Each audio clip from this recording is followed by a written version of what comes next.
Торговля в Праге развивается стремительными темпами. Лавки, бутики, супермаркеты появляются чуть ли не каждый день. Только в последнее время открылись торговые центры Ходов и Новодворска. Значительно расширился торговый центр в Литнянах и открылся круглосуточный гипермаркет Теско на Скалке. Богемский хрусталь, фарфор, стекло, бижутерия, серебряные украшения с гранатами, куклы-марионетки, деревянные игрушки – вот неполный перечень чешских сувениров, которые вывозятся туристами из страны. Да и просто погулять по магазинам, посмотреть ассортимент, купить что-нибудь на память о поездке, сравнить с отечественными ценами – любимое занятие каждого туриста. Большинство магазинов в Праге работает по будням с 9:00 до 18:00, в субботу до 13:00. Магазины, расположенные в центре города, торгуют, как правило, дольше. Продовольственные магазины и рынки начинают открываться в 6 утра. Центр Праги является сосредоточением торговых точек. Непрерывная цепь универмагов и торговых галерей, специализированных магазинов и бутиков, уличных ларьков и прилавков представляет собой небольшой пешеходный маршрут, соединяющий Вацлавку со Староместской площадью. Это район так называемого Золотого Креста в старом городе. В Праге широко представлен ряд международных марок: Кристиан Диор, Ланком, Бенетон, Кензо, Версачи и так далее. Ценовая разница несущественна, если сравнивать с аналогичными предложениями, например, в Санкт-Петербурге. Один из крупнейших супермаркетов Чехии – двухэтажное торговое здание в историческом центре Праги Котва. Здесь представлен широкий ассортимент чешских и импортных товаров: продовольственные, промышленные, хозяйственные, спортивные товары, текстиль, мебель, игрушки, канцелярские принадлежности, парфюмерия. В вашем распоряжении многоэтажный подземный гараж. К оплате принимаются кредитные карты. Второй крупный супермаркет, расположенный в центре Праги, недалеко от Вацлавской площади, Теско. Вас ждут 4 этажа продовольственных, промышленных, хозяйственных и спортивных товаров, текстиль, игрушки, парфюмерия. Уровень цен приемлем. Сюда приходят за покупками как туристы, так и сами чехи. Самым популярным обувным магазином Праги является Бата. Кожевенный магнат Томас Бати в середине прошлого века эмигрировал в Канаду, а магазин остался. После бархатной революции лавку хозяину вернули. Сегодня Бата – это 5 этажей обуви и 1 этаж одежды. Обувь достаточно элегантная, удобная, качественная и соответствует моде. Весь 4-й этаж занимает отдел спортивной обуви, а 5-й и 6-й – дорогая модельная обувь Бата. Чем выше, тем дороже. Хотелось бы еще упомянуть о супермаркете Кеофо. Огромный двухэтажный торговый комплекс, где можно гулять весь день. Большой продовольственный отдел, хозяйственные и спортивные товары, текстиль, игрушки, парфюмерия, кожгалантерея. Цены на товары разные. Что-то дешевле, а что-то дороже, чем в Теско или Котва. Местное население предпочитает приобретать продукты питания именно здесь, так как в Кеофо цены на них определенно ниже. Вы можете взять тележку и ходить с ней по всему торговому центру. Только не забудьте вернуть ее на место, чтобы получить обратно свои 5 крон, которые вы выставляете в залог за тележку. Между прочим, такой метод характерен для практичной Европы. Тележки не разбросаны по всему супермаркету. Покупатели всегда могут найти их в специально отведенном месте. В общем и целом, в Праге более чем достаточно возможностей получить радость от покупок. Поэтому не ограничивайтесь только центром города и туристическими маршрутами. Конкурировать с просмотром достопримечательностей и дегустацией пива в Праге вполне может такое занятие, как шопинг. Истинное раздолье для кошелька любой толщины, а также всех целей и задач. Культурная жизнь в Праге кипит. Благодаря большому культурному богатству в Праге находится бесчетное количество музеев и выставок. Кроме того, выставки проводятся во многих исторических зданиях.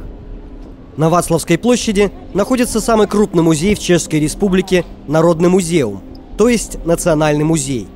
В настоящее время здесь хранится почти 14 миллионов единиц из областей естествознания, истории, искусства, музыки и библиотечного дела, расположенных в десятках зданий.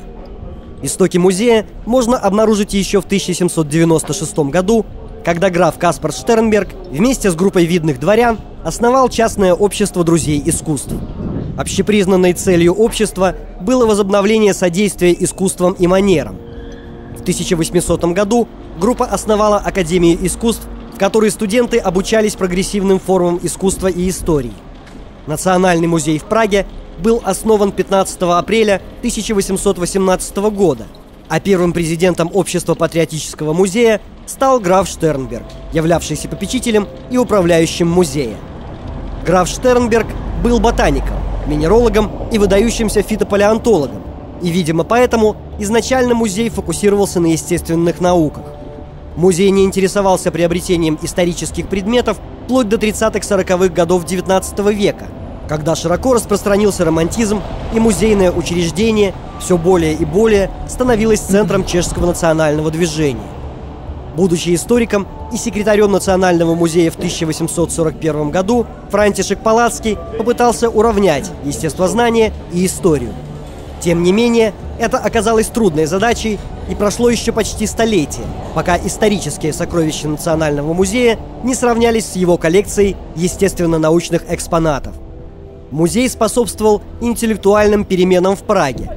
Богемская знать в то время фактически доминировала в академических и научных группах, в политическом и финансовом отношении. Но Национальный музей был создан, чтобы служить всем жителям. Этот процесс был ускорен историком Франтишеком Палацки. Еще в 1827 году он предложил издавать отдельные журналы не только на немецком, но и на чешском языке. До этого большинство академических журналов издавалось на немецком языке. В то время как немецкий журнал прекратил существование, чешский издавался более столетия. В 1949 году музей приняло национальное правительство, и его роль и руководство излагались в законе о музее и галереях от 1959 года. В мае 1964 года музей был преобразован в учреждение из 5 профессионально независимых составных частей, которыми стали Музей естествознания, Исторический музей, Музей напростока культур Азии, Африки и Америки, Национальная библиотека музея, Центральный офис музееведения. В 1976 году была основана 6-я составная часть – Музей чешской музыки.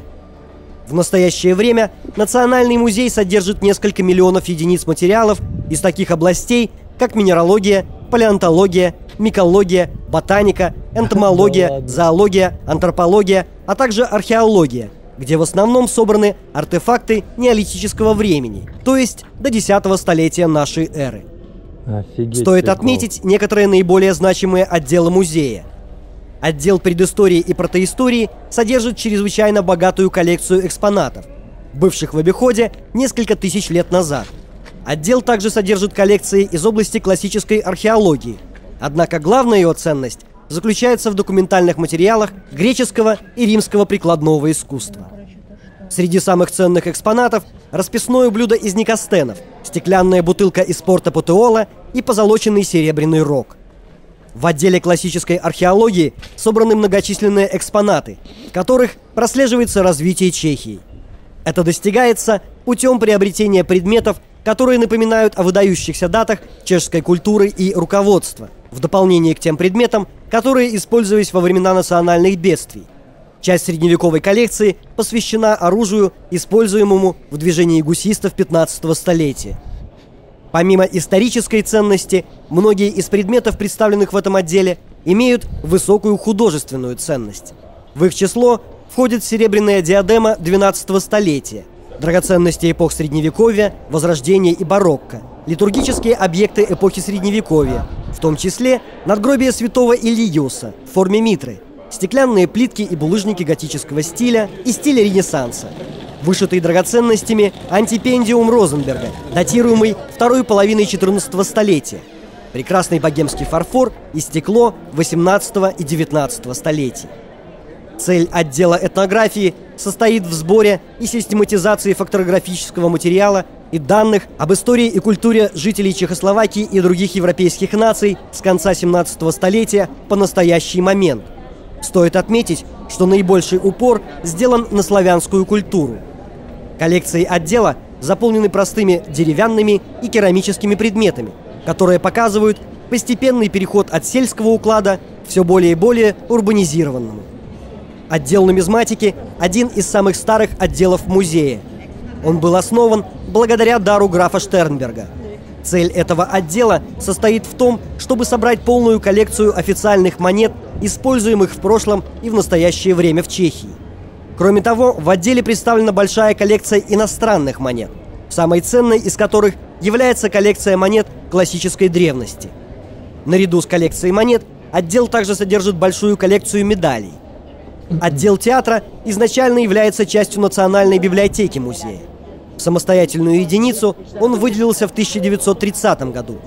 Его первые коллекции были составлены из архивов двух театров – Национального и Виноградского театров. В последующие годы коллекции были значительно расширены основателем отдела Яном Бартасом и его преемником Йозефом Кнапом. Сегодня отдел демонстрирует обширные выставки из истории чешского театра, эскизы костюмов видных чешских художников, памятные вещи и предметы из чешского театра марионеток. В коллекциях представлены предметы театрального мастерства с середины 19 столетия по настоящий момент. Главное здание музея расположено на верхней оконечности Васловской площади.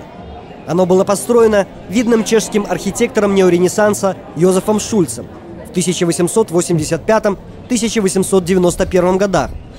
До этого музей временно размещался во дворцах некоторых дворян. После строительства постоянного здания музея основные усилия, ранее направленные на обеспечение сохранности коллекций, были перемещены на сбор новых материалов. Во время Второй мировой войны здание было повреждено бомбой, но, к счастью, коллекции не пострадали. Музей открылся после ремонта в 1947 году, а в 1960-м была установлена внешняя вечерняя подсветка, что последовало за генеральным ремонтом фасада, имевшим место в предшествующие годы. В 1968 году, во время вторжения в Прагу войск Варшавского договора, главный фасад здания был сильно поврежден мощными советскими пулеметами и огнем из автоматов. Пули проделали многочисленные отверстия в колоннах из песчаника и штукатурки, разрушили каменные статуи и рельефы, а также вызвали повреждения в некоторых хранилищах. Несмотря на генеральный ремонт фасада, сделанный между 1970 и 1972 годом, повреждения можно заметить до сих пор. Главное здание музея было повреждено и во время строительства Пражского метро в 1972 и 1978 годах. Открытие магистрали с севера на юг в 1978 году привело к тому, что здание страдает от чрезмерного уровня шума, опасно высокого уровня пыли и постоянных вибраций от тяжелого дорожного транспорта. Музей открыт ежедневно с 10 утра до 6 часов вечера. С октября по апрель с 9 утра до 5 часов вечера. В первый вторник месяца музей не работает. Продажа билетов прекращается за полчаса до закрытия музея. Стоимость посещения. Взрослые – 120 крон. Дети до 6 лет – бесплатно. Дети до 15 лет, инвалиды и пенсионеры – 70 крон. Семейные экскурсии, 2 взрослых плюс 2 детей – 150 крон. Каждый первый понедельник месяца и 18 мая, в Международный день музеев, вход бесплатный. Галерея Рудольфинум – настоящий храм искусств. Проектирование здания – совместный труд передовых архитекторов второй половины XIX века Йозефа Зитека и Йозефа Шульца. Объект был назван в честь коронного принца и наследника Габсбургского трона Рудольфа, патронировавшего строительство и лично присутствовавшего на торжественном открытии объекта. После революции Рудольфинум долгое время назывался Домом работников искусства, но сейчас ему возвращено прежнее название. Для строительства объекта был выбран участок на рейде, занятый прежде под хозяйственные нужды – лесопилку, мелкие предприятия, склады дерева и селитры. Строительство здания велось в 1876-1884 годах. Площадь застройки – 5315 квадратных метров. Строительство обошлось в 2 миллиона златых. Рудольфинум – это первый современный пражский объект многофункционального назначения. В его помещениях размещались как художественные, так и музыкальные организации. Прямоугольное в плане здание разделено на 2 самостоятельные части – южный тракт с залом дворжика, концертная часть, и северную художественную часть с несколькими залами, группирующимися вокруг центрального монументального зала с застекленным потолком и парадной лестницей. Торжественное открытие нового храма искусств состоялось в 1885 году под музыку второй славянской рапсодии Дворжика в исполнении оркестра Пражской консерватории. Спустя 11 лет здесь начала свою деятельность Чешская филармония. В ее первом концерте прозвучала третья славянская рапсодия Дворжака. В честь этого события главный концертный зал Рудольфинума получил название «Зал Дворжака». С 1919 по 1939 год в помещениях здания после соответствующей реконструкции разместилась Палата депутатов Национального собрания ЧССР. В 1923 году объект перешел в руки государства, после чего его соединили со зданием соседней академической гимназии, где устраивались парламентские клубы.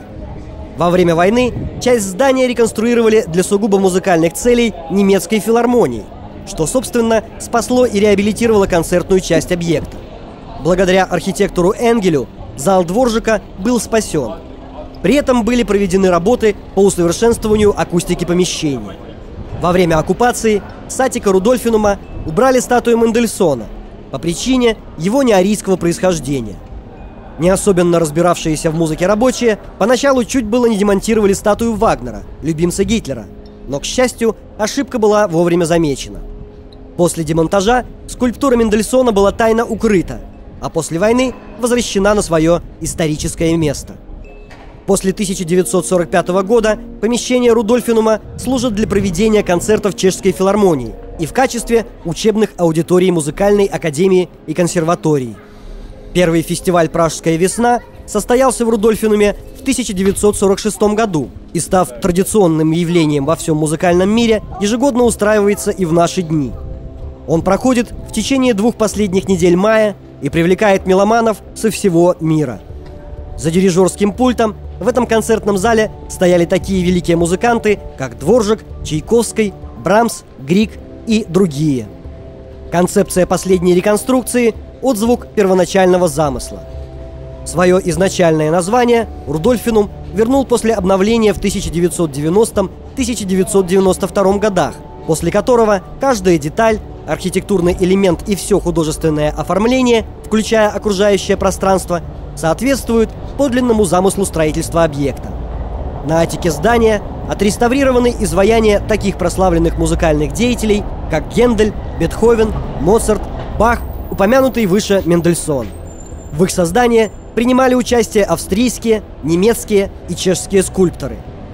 После реконструкции вместимость зала Дворжака составляет 1023 места. Акустика отвечает требованиям мировых стандартов. Предусмотрено кондиционирование воздуха. Малый зал на 211 мест, предназначенный для концертов камерной музыки, назван в честь ученика Дворжака, композитора и интерпретатора Сука. Подлинный великолепный орган, созданный в 1884 году, вернулся на место из города Брно, куда он был отправлен после того, как на его месте установили парламентскую трибуну. На старое место перед фасадом вернулись и 14-метровые декоративные светильники на бронзовых постаментах, отлитые в 1885 году и состоящие из более 4000 компонентов. Государственная галерея Рудольфинум начала свою деятельность в обновленных помещениях Дворца искусств в 1994 году. Не имея собственных коллекций, галерея имеет возможность проводить художественные выставки благодаря наличию оборудованных экспозиционных площадей в 1500 квадратных метров. Слияние изобразительного искусства с музыкой дает возможность получить неординарные культурные впечатления под воздействием синтеза искусств. Рудольфинум открыт ежедневно, кроме понедельника, с 10 утра до 6 часов вечера. Цена билетов колеблется в зависимости от проводимых мероприятий. Например, чтобы попасть на концерт оркестра филармонии, нужно будет заплатить 600 крон. Еврейский музей в Праге располагает одной из богатейших коллекций предметов иудаизма в мире, состоящей из 40 тысяч единиц хранения и 100 тысяч книг. Она уникальна не только своим масштабом, но прежде всего тем, что все предметы относятся к одной территории – Чехии и Моравии. Таким образом, вся коллекция целиком представляет целостную картину жизни и истории евреев в этом регионе. История еврейского музея началась в 1906 году, когда историк Соломон Хуго Либен и председатель еврейского поселения в Праге Август Стейн решили собрать воедино и сохранить предметы из синагог, представляющие художественную ценность. Дело в том, что в начале 20 века пражское еврейское гетто начали перестраивать. Цыганская синагога была снесена, а существование остальных синагог оставалось под вопросом. Те предметы, которые остались, были собраны в здании Майзловой синагоги, единственном здании, оставшемся в те времена в собственности пражских евреев. В те времена еврейские ритуальные предметы, связанные с историей еврейского общества, стали предметом коллекционерской страсти. Поэтому еврейские музеи создавались во всем Старом Свете. В Праге возник 4-й еврейский музей в Европе после Рима, Венеции и немецкого города Франкфурт-на-Майне. Было создано музейное сообщество. До начала Второй мировой войны музей имел около 1000 экспонатов. После оккупации Чехии и Моравии в 1939 году музей был закрыт для посетителей. Были изданы антисемитские законы, согласно которым еврейское имущество подлежало конфискации. Карл Стейн, который пытался сохранить конфискованные ценности, предложил нацистам создать Центральный еврейский музей в Праге. После долгих переговоров нацисты на это согласились. Ритуальные предметы из синагог и вещи, найденные в еврейских гетто, были объединены с довоенными собраниями в 1942 году. Может показаться странным, что нацисты, массово убивавшие евреев, согласились создать недалеко от границ с Германией Центральный еврейский музей. Но все дело в том, что впоследствии нацисты хотели использовать собрание как музей несуществующего народа. Исторически доказано, что инициатива такого объединения пришла от еврейской общины в Праге в стремлении сохранить раритетное наследие предков. Нацисты с этим согласились, но они, естественно, не имели полного контроля над тем, что в музее происходило. Во время войны количество конфискованных вещей увеличилось до 40 тысяч предметов. Основная масса тех, кому эти предметы принадлежали, во время войны были убиты нацистами. Поэтому после войны свою деятельность обновили лишь некоторые еврейские поселения в Чехии. Культурное наследие чешских и моравских евреев с тех пор находится в Праге. После прихода коммунистов в 1950 году был создан Государственный еврейский музей. Это название просуществовало до ноября 1994 года, когда после падения коммунизма возник самостоятельный еврейский музей. Негативного отношения к евреям в Чехии не было никогда. Только во время коммунистического строя даже на разговор о евреях было наложено табу, а в худшем случае велась антисемитская пропаганда. Но большинство жителей Чехии эту пропаганду не воспринимало. А после обретения независимости многие жители начали проявлять интерес к еврейской культуре. В этих условиях музей очень успешно развился. В прошлом году он отпраздновал 13-летие самостоятельного существования. За это время были обновлены экспозиции во всех синагогах. За исключением испанской синагоги, где проходят богослужения, пражские синагоги уже не используются в религиозных целях.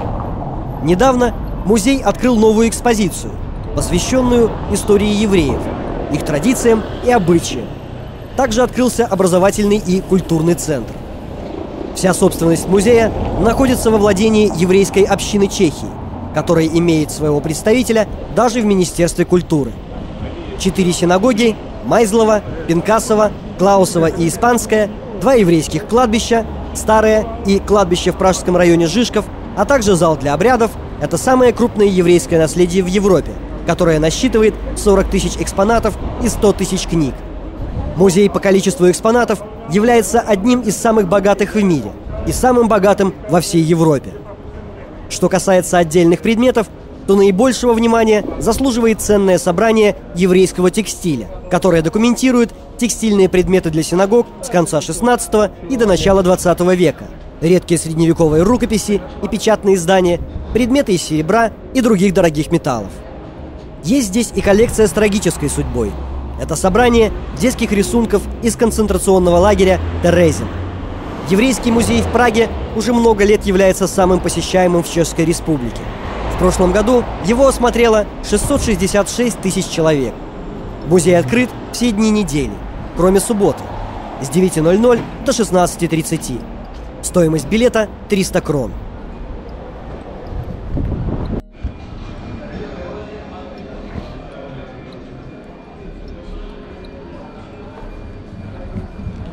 Итак, друзья, мы начинаем вечернюю прогулку по сказочной Праге. Должны увидеть сегодня очень много красивых мест.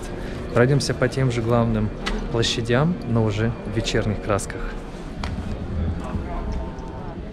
Ночная жизнь в Праге яркая и разнообразная.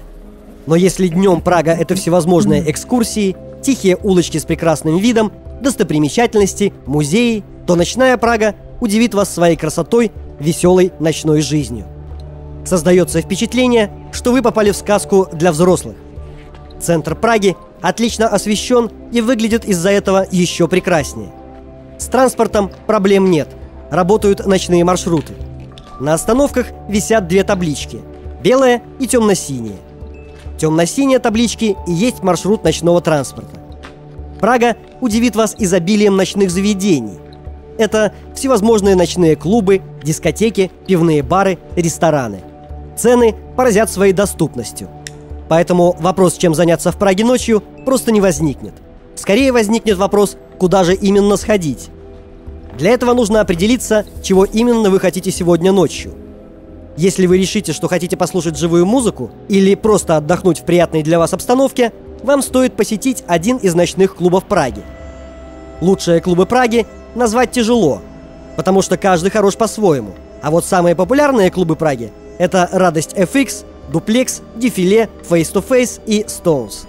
Кстати, вход для девушек почти везде бесплатный, либо за символическую оплату. А если вы любитель живой музыки и к тому же поклонник джаза, то добро пожаловать в клуб «Редута». «Редута» в Праге – это настоящий рай для любителей джазовой музыки. Здесь даже играл сам Билл Клинтон. Небольшой зал, хорошо устроенная сцена и джаз во всех своих проявлениях, от хард-бопа до кула. Иногда играют диксиленды. Кстати, в ноябре 2008 года у клуба юбилей. Ему исполняется 50 лет. Ну а если вы хотите более шумное развлечение, то просим пожаловать на дискотеки. И не думайте, что здесь будет одна молодежь. В Праге дискотека отличается тем, что ее посещают как подростки, так и публика постарше. Самый новый из модных клубов – Карловы Лазни. Это самый большой клуб в Центральной Европе. Об этом гордо сообщают метровые неоновые буквы прямо на фасаде здания. Клуб действительно огромный. 4 танцпола на разных этажах. 4 вида музыки – рок, поп, диско и техно. 1 билет на все. Бесплатный интернет в кафе на 1-м этаже. Очень хорошо ходить большой компанией, в которой все тянут в разные стороны и никто не знает, чего хочет. А если вы любитель чувственных наслаждений, загляните в клуб «Капитан Немо», расположенный в самом центре Праги. Кабаре, стриптиз, гоу-гоу, приватные танцы, сауна и массаж – это то, что предлагает клуб. Новый, ультрасовременный интерьер с использованием металла и красного дерева. Дружественная атмосфера. Лучшие места в Праге каждый посетивший ее определяет сам, ведь вкусы у всех разные. Запомните главное, что все злачные места в Праге сосредоточены в центре, а в окраинах ночная Прага затихает. Пражские дворцы можно отнести к исключительно редким мировым явлениям. Немногие столичные города, кроме Парижа, могут похвастаться таким количеством, а главное – разнообразием стилей и художественного оформления феодальных резиденций. Наша фантазия может восстановить картины прошлого благодаря тому, что мы видим в больших сверкающих залах, блестящих салонах и великолепных садах. Глядя на все это, кажется, что мы можем услышать музыку концертов и балов, шуршание кринолинов и вееров дам, звон шпаг их кавалеров, хрустальный звон бокалов, цокот конских копыт и отдаленный гул колес отъезжающих колясок. Развитие пражской дворцовой культуры неразрывно связано с тысячелетней историей зодчества и изобразительного искусства. Романский период. В начале X века в Пражском граде появляется княжеский дворец, отчасти деревянный, который в течение последующего полувека был заменен каменной постройкой. По соседству с ним возводится резиденция пражского епископа, а на противоположном берегу Волтавы – Вышеградская резиденция, к сожалению, не сохранившаяся до наших дней. На протяжении последующих веков пражские резиденции неоднократно перестраивались, но до нашего времени дошли фрагменты романского оформления, начавшего видоизменяться уже с XII столетия. Светские и духовные власти оставили яркий след на строительном облике Праги, след, который является, по сути, доминирующим. Резиденция епископа, ставшая с 1344 года архиепископской, переехала в роскошный готический дом во французском стиле, а в XVI веке заняла здание, построенное в стиле барокко. Готика Французская мода, которая в XIV веке при Люксембургах овладела умами чешского культурного общества, оставила свои следы не только на вышеупомянутой резиденции архиепископа, но и на Королевском дворце. После разрушительного пожара 1330 года Ян Люксембургский построил в старом месте новый дворец на французский манер. Вскоре после этого его сын Карл IV, воспитанный при французском королевском дворе, приступил к перестройке романского здания в Граде, также на манер двора французских королей. Сохранившаяся до наших дней планировка дворцовой часовни всех святых представляет собой вольное подражание парижской Сен-Шапель. Роль Праги, временно ставшей столицей империи, повышается. Отсюда необходимость постройки множества дворцов для временного или же для постоянного пребывания знатных придворных лиц. К сожалению, только письменные документы и некоторые строительные находки, как, например, открытый случайно фасад готического дворца саксонских курфюрстов рядом с Малостранской мостовой башней, дают весьма туманное представление о королевской Праге как городе с развитой архитектурой дворцов в готическом стиле. Переход от поздней готики к Ренессансу. Королевский дворец Пражского града вновь начинает привлекать к себе повышенное внимание общественности. Фердинанд I, зять Владислава Ягеллонского, не тронул творение рук своего тестя, который дополнил королевский дворец Карла IV торжественным залом, не менее великолепными интерьерами интимных покоев и пристройкой крыла для королевы. Окна в стиле Ренессанс и циркульные ребристые своды являются художественным увенчанием королевского дворца в понимании Владислава. Средневековье сталкивается здесь с влиянием нового времени и контрастирующим решением стиля. Ренессанс. Дух нового времени привносит Фердинанд, обогатив дворец первым в Чехии дворцовым парком на итальянский манер, что привнесло в среднеевропейский стиль жизни перспективы полного наслаждения источниками земной жизни в эпоху Возрождения. Из архитектурных сооружений композицию парка дополняют здания летнего дворца, манеж и здание для игры в мяч. Стихийное бедствие, пожар 1541 года, разгоревшийся на малой стране, частично в Градчанах и в Пражском граде, можно сказать, помог очистить поле для нового строительства дворянских резиденций, согласно пожеланиям заказчиков и в зависимости от способностей множества наемных итальянских строителей, воздвигавших различные постройки в стиле Ренессанс.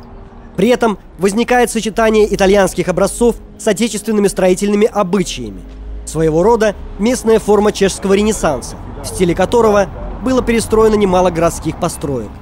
Показательным окружением Королевского дворца и авангардом других дворцовых построек в первую очередь стали Рожембергский дворец, дополнительно окруженный парком, Эпернштейнский дворец на Граде, Лобковицкий, Шварценбергский, Кусенштейнский, Гриспиковский, Троуцонский на Градчанах, дворец дворян из Града на малой стороне. Ранняя барокко. Страстный собиратель произведений искусства Рудольф II выстраивает в Древнем Граде новый дворец, называемый Летним.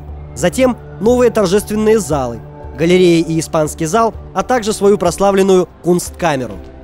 На этих постройках уже сказывается воздействие тех тенденций итальянского маньеризма, которые четверть века спустя, в период политического и религиозного порабощения страны и ее столицы, на долгое время стали всеобщим признаком архитектуры пражских дворцов. В стиле, который принято называть ранним барокко, в Праге было построено много роскошных, хотя и не имеющих художественной ценности, дворцовых построек, таких как Вальдштейнский, Михновский и Чернинский дворцы. Выстроенные до этого времени дворцы органически слились с застройкой города, подчинившись ее обычаям. Новые строения, напротив, надменно обособляются и выделяются своей массивностью, нарушением масштаба в решении постройки и окружающего пространства. Только в последней четверти 17 века с приходом образованного дворянства и выдающихся строителей процесс развития дворцовой архитектуры вновь начинает согласовываться с требованиями городского строительства и даже превосходит его своими прогрессивными решениями и художественными концепциями. К первым дворцовым постройкам периода кульминации пражского барокко относятся градчанские объекты: перестроенная архиепископская резиденция, осуществленная архитектором Матте, Тосканский и Матиницкий дворцы. В начале XVIII века Прагу украшает серия дворцов венского типа. Дворец Пикколамини – типичный образец пражского строительства в стиле рококо, периода, которым завершился столетний процесс развития дворцовой архитектуры пражского барокко. Рационализм того времени, государственные реформы и централизм ограничивают строительную предприимчивость культурно настроенных феодалов. Их роль начинает выполнять разбогатевшие и продвинувшиеся в обществе мещане и горожане, жаждущие комфорта, но лишенные каких-либо художественных амбиций. Этот период рококо и классицизма является наиболее продуктивным в области строительства пражских дворцов. XIX век, эпоха ампира и исторических стилей, не дал практически ничего, ни в количественном, ни в художественном отношении. Прага того времени – это провинция, город чиновников и людей третьего сословия, не располагающих ни средствами, ни имеющих желания строить дорогие здания. В качестве примера последней крупномасштабной дворцовой постройки можно выделить дворец Лежанский, угол Национального проспекта и набережной Сметаны, построенный архитектором Ульманом в 1861 году в стиле неоренессанс. Рядом с ним вырастают новые дворцы, но уже не резиденции правителей правящего класса, а новой власти, занявшей их место – власти капитала. Дворцы банков, страховых обществ, торговых предприятий разного рода перенимают в конце XIX века эстафету тысячелетнего развития пражской дворцовой архитектуры, придав ей новое содержание и новую компоновку, но используя при этом наследие последних стилей эпохи феодализма. Сегодня почти все дворцы пражской аристократии, в общей сложности их около 200, заняты правительственными учреждениями, музеями и посольствами. Несколько дворцов, описанных ниже, отобраны по критерию художественной и исторической ценности. Клам-Галласовский дворец. Довольно обширный дворцовый комплекс находится на месте, где прежде был ряд объектов романского или готического происхождения. Сами клан-Галласы не только занимали высокие политические посты, но прославились как меценаты всех видов искусств. Особенно известной в этом отношении фигурой является Кристиан Криштоф Клам-Галлас, верховный маршал Чешского королевства и председатель патриотического общества «Друзей искусства». Дворцовый комплекс в стиле зрелого барокко состоит из нескольких зданий, группирующихся вокруг большого квадратного двора. Следующий, узкий двор, располагается при входе с Гусовой улицы и, наконец, третий, относительно небольшой, при хозяйственном флигеле. Выразительными элементами главного фасада со стороны улицы Гусова являются два портала над въездами, украшенные парными скульптурами атлантов мастера Матеуша Брауна, лоджия, средний ризолит с пилястрами ионического ордера, завершенный треугольным фронтоном и аттиковая балюстрада. Из подлинных экземпляров пластического оформления кровли на мотивы греческой мифологии в оригинале сохранилась лишь одна скульптура на вершине фронтона и несколько копий на балюстраде. Над окнами первого и второго этажей прямоугольные карнизы. В малом входном дворе сохранился водоем-колодец в стиле барокко со статуей Тритона, также работы Брауна. Помещения первого этажа всего дворца перекрыты сводами в стиле позднего барокко. Парадную лестницу главного крыла украшает роспись на мотивы римской мифологии художника Карла Карлоне. Перила главной входной парадной лестницы украшены пластикой Брауна и фресками, опять же, Карлоне. Сохранились барочные двери и часть выложенных паркетом полов. Помещения в остальных флигелях в основном декорированы в стиле рококо. С недавних пор дворец был известным центром научной и культурной жизни в Праге. Как Галласы, так и Клам-Галласы были знатоками музыки, меценатами театра и изобразительного искусства. В салонах дворца выступало множество чешских и зарубежных музыкантов, в том числе Вольфганг Амадей Моцарт и Людвиг ван Бетховен. С 1812 по 1838 год здесь регулярно проходили театральные представления и выставки картин. В настоящее время во дворце размещается городской архив, поэтому попасть внутрь можно лишь с целью исторических изысканий. Чернинский дворец. Это огромное здание, ширина фасада 135 метров, возводили 4 поколения семьи Черниных. Дворец, здание которого доминирует на Лаританской площади на Градчанах, был построен для посла чешского императора в Венеции Гумпрехта Яна Чернина в 1668-1697 годах. Дворцовая постройка состоит из 2 крыльев и 2 внутренних дворов. В этом заключается ее сходство с венецианскими дворцами. Тем более, что возводили и украшали его итальянские мастера. Планы в стиле палладинской архитектуры разработал архитектор Франческо Карратти. Во внутреннем оформлении участие принял упоминавшийся нами скульптор Матеуш Браун. После 1720 года здание было перестроено. Тогда же возник сад в стиле барокко. В саду находятся 2 садовых павильона, оранжереи и бассейны. Дворец сильно пострадал во время французской оккупации Праги в 1742 году и был восстановлен 7 лет спустя по проекту архитектора Луарго. После 1777 года помещения дворца служили для проведения всевозможных культурных акций. В начале 20 века дворец был реконструирован. С 1932 года во дворце размещается Министерство иностранных дел Чешской Республики. Валдштейнский комплекс. Альбрехт фон Валенштайн был выходцем из протестантской семьи. Несмотря на это, во время 30-летней войны он служил Габсбургам и стремительно делал карьеру, в итоге став главнокомандующим императорской армии. Собрав огромное состояние, Валенштайн решил возвести самый большой в Праге дворец и для этого приказал снести часть зданий малой страны. Строительные работы велись с 1624 по 1630 год по проекту Андреа Спеца. Комплекс состоит из главного здания в 3 этажа, замкнутая композиция с 2 внутренними дворами, с главным ходом со стороны Валленштейнской площади. Затем идет крыло конюшен, опять же со двором. Далее двухэтажное здание со двором и манеж. Комплекс входит в сад, разделенный на 2 разных по величине части. Большая с импозантной лоджией, партером и водоемом, и меньшая с оранжереей и бассейном. Типичные элементы здания дворца – большие прямоугольные окна с надоконными карнизами, порталы с колоннами и полуколоннами, а также мансардные окна с треугольными фронтонами на высоких крышах. К самым интересным помещениям из интерьеров можно причислить двухцветное помещение парадного зала с лепкой и росписями, изображающими Альбрехта в образе бога войны Марса на победной колеснице, рыцарский зал с портретом хозяина дворца на коне и фреской на потолке, изображающей Миневру. Так называемый мифологический коридор с фресками на темы превращений Овидия, астрологический коридор с аллегорическими изображениями 7 планет и 4 частей света, салон аудиенций с фресками о 4 веках, рабочий кабинет с фреской солнечной колесницы Аполлона и аллегориями времен года, дворцовая капелла Святого Вацлава с циклом фресок и алтарной картиной на мотивы из жизни святого, а также алтарем 1630 года. Парк вокруг дворца разбил Никола Себрегонд. В дальнем конце парка находится манеж. Обратите внимание на так называемую гроту – стену, эффектно отделанную сталактитами. Парковые скульптуры – копии работ голландца Адриана де Фриса. Оригиналы забрали с собой шведы в качестве трофеев после окончания 30-летней войны. Дворец оставался в собственности Валенштайнов вплоть до 1945 года.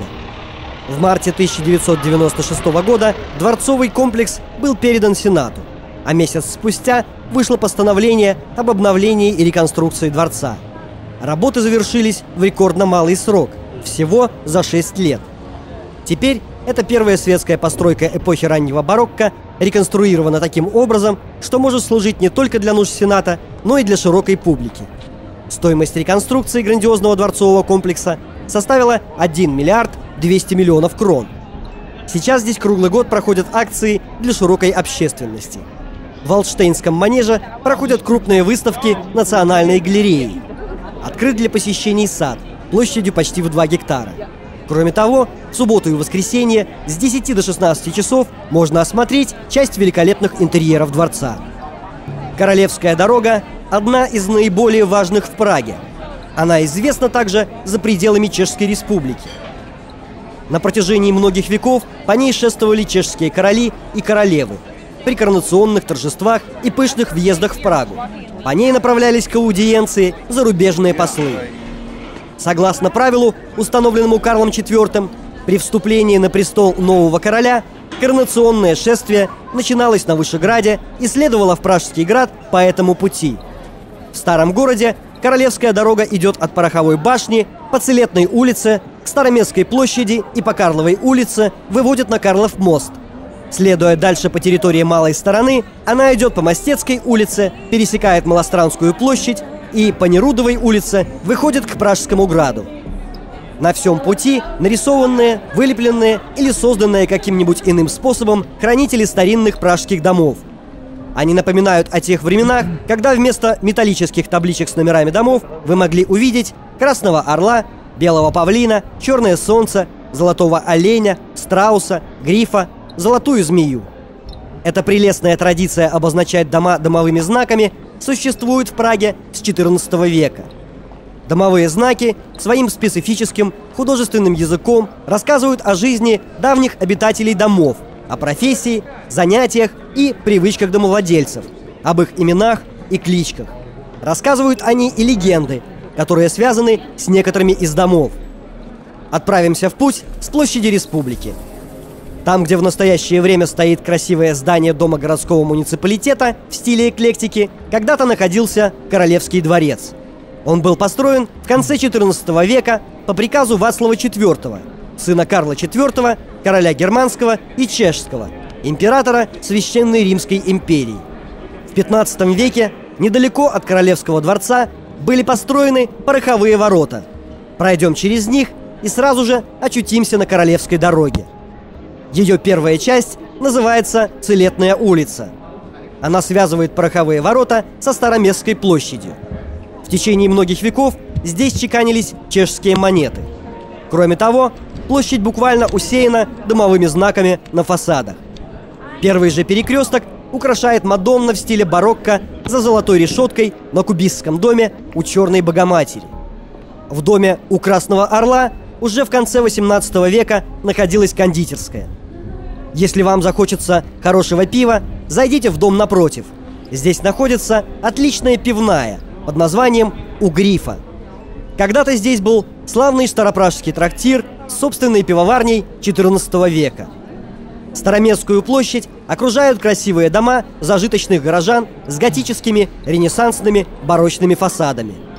Сразу же на краю площади ваше внимание привлечет Штрохов дом, роскошно украшенный живописью по рисункам чешского художника Миколаша Алеша. Далее монументальный средневековый дом у Каменного колокола. В образе этого дома мы увидим обширную патрицианскую резиденцию, перестроенную в начале XIV века для юной королевской четы, короля Яна Люксембургского и принцессы Элишки Бршемысловны. Дворец использовался для жилья в начале правления Люксембургов в Чешском королевстве, так как Пражский град после пожара в 1303 году был непригоден для жилья. Затем здесь некоторое время жила королева Элишка Бршемысловна, а в 1316 году здесь родился будущий прославленный чешский король и император Карл IV. Карл, в свою очередь, также пользовался гостеприимством этого дома, пока после 1333 года не был достроен Королевский дворец на Пражском граде. Видимо, не случайно многие черты первого чешского дома королевича послужили ему предметом вдохновения при возведении совместно с архитектором Парлержем жемчужиной готической Праги, Староместской мостовой башни. Резиденция на главной торговой площади находилась в руках городского дворянства, а в XIV веке была разделена между наследниками очередного владельца. С тех пор, сократившись до объема углового дворца с пристройками, и появился так называемый дом у Каменного колокола. В продолжении следующих столетий дом претерпел ряд строительных вмешательств, таких, например, как пристройка дворовых крыльев с галереей, отстранение подлинного готического фасада и кровли и так далее. В течение XIX века предпринимались попытки реконструировать дом псевдобарокко. Однако в начале XX века, после размещения в нем канцелярии, складов и мастерских, первоначальный характер дома исчез почти окончательно. И только в 80-х годах XX века происходит реконструкция, которая в определенной мере возвращает зданию подлинный облик башенного дворца в стиле зрелой готики. Под слоями штукатурки главного западного фасада обнаружился ценный готический памятник с богато профилированными и пластически проработанными окнами. Дом у Каменного колокола сегодня представляет собой трехэтажную башню-дворец с пристроенными к нему флигелями, окружающими прямоугольный дворик. Стремлением последней реконструкции объекта было максимальное приближение к готическому характеру его экстерьеров и интерьеров.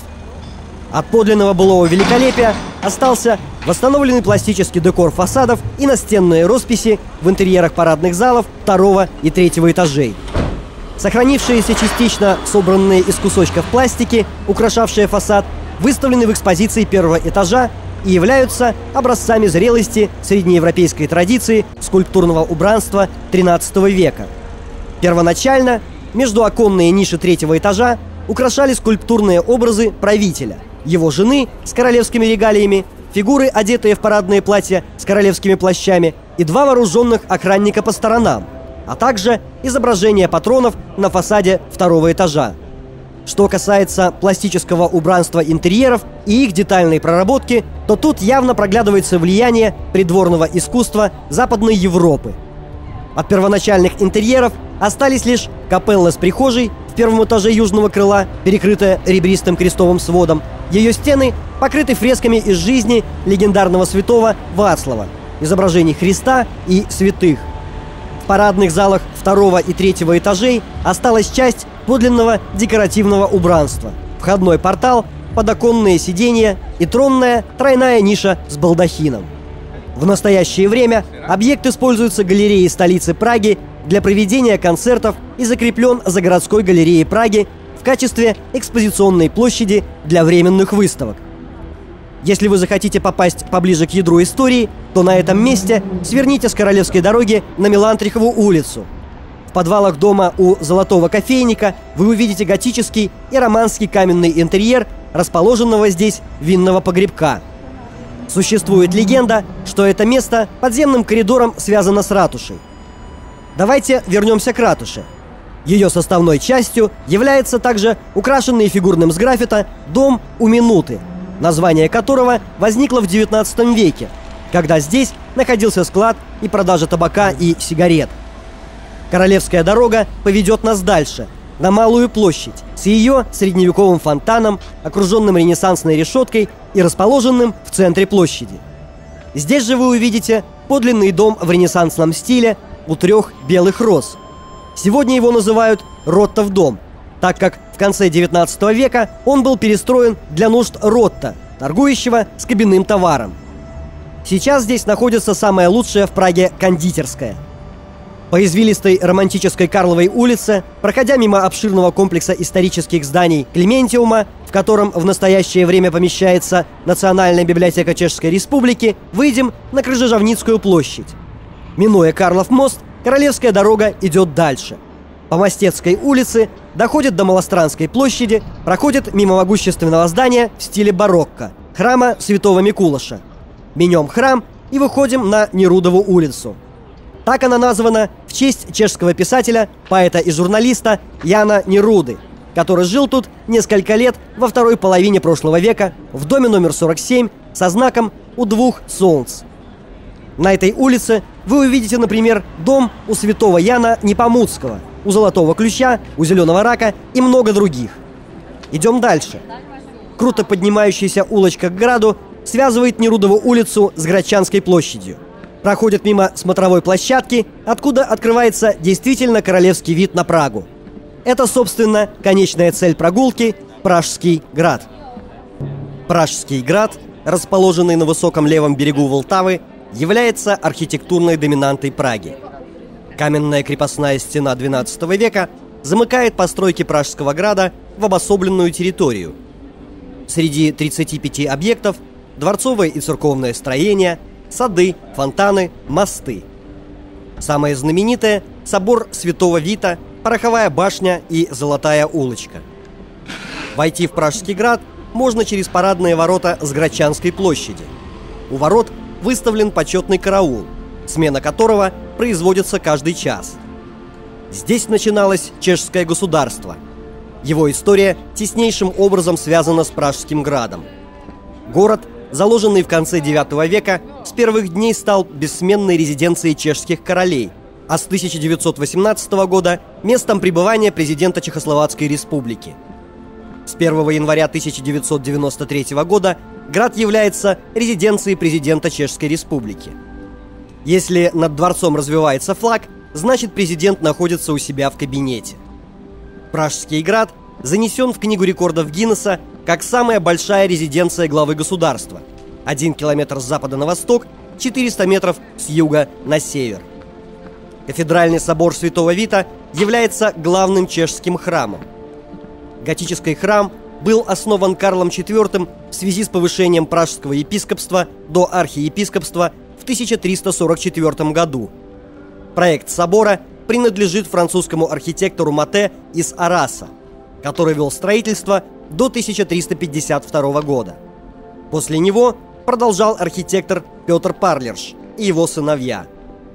Строительство было закончено только во второй половине XIX – начале XX века.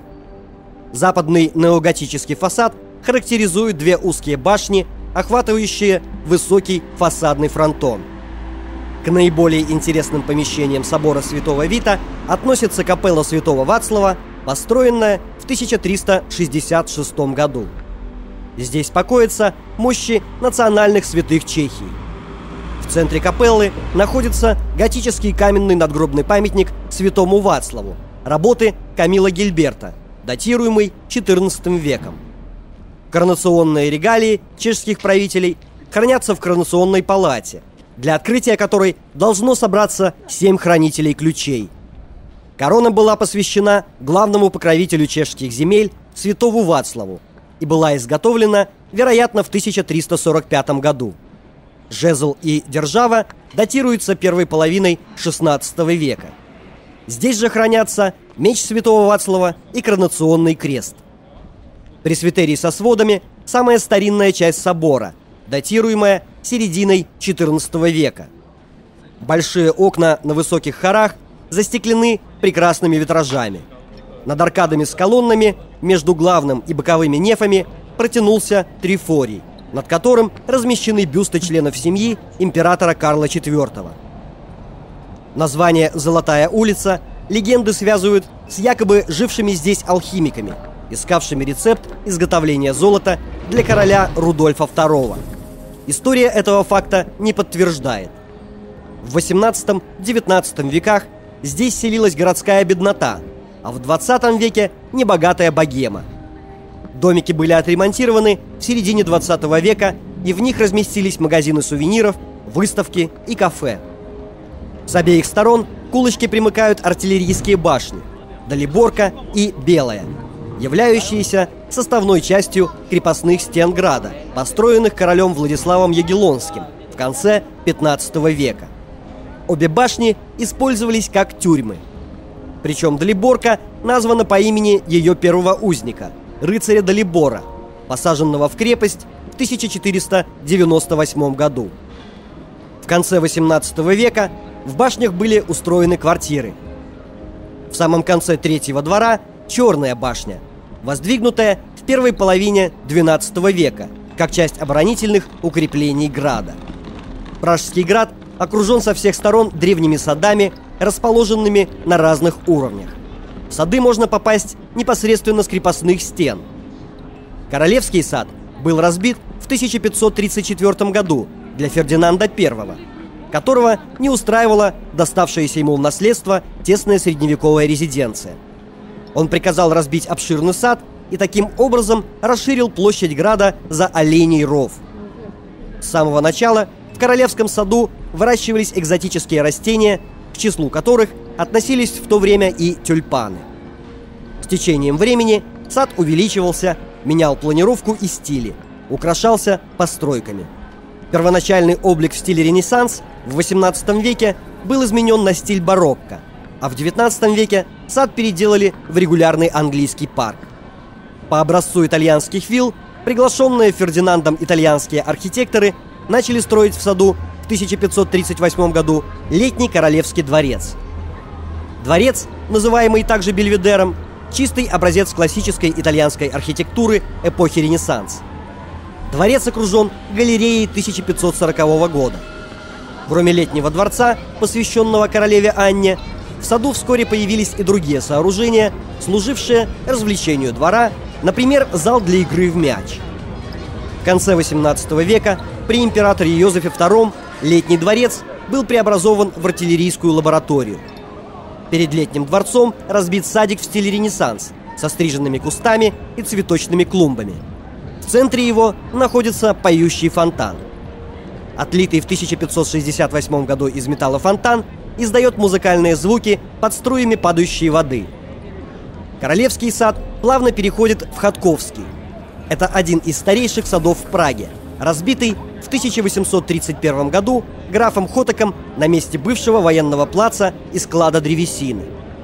Райский сад появился в 1562 году на месте засыпанных крепостных валов. Нынешний вид он приобрел в 20-х годах прошлого века. В саду сохранился фонтан эпохи барокко, столетний тис и беседка императора Матиаша.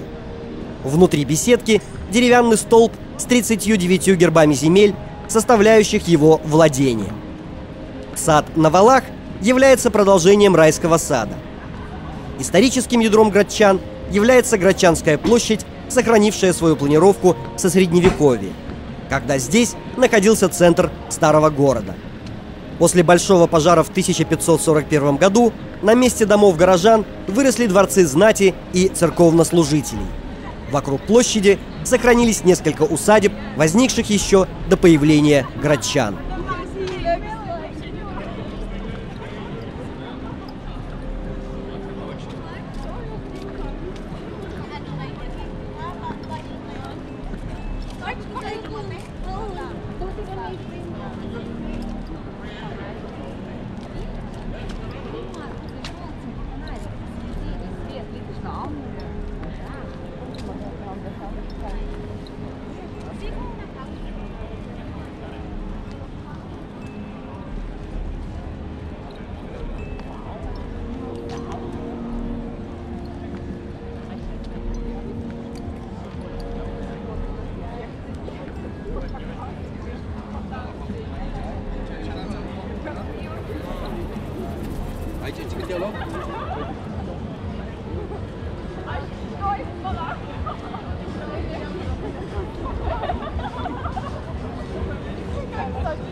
Ну что ж, дорогие друзья, мы закончили сегодняшнюю прогулку вечернюю по Праге.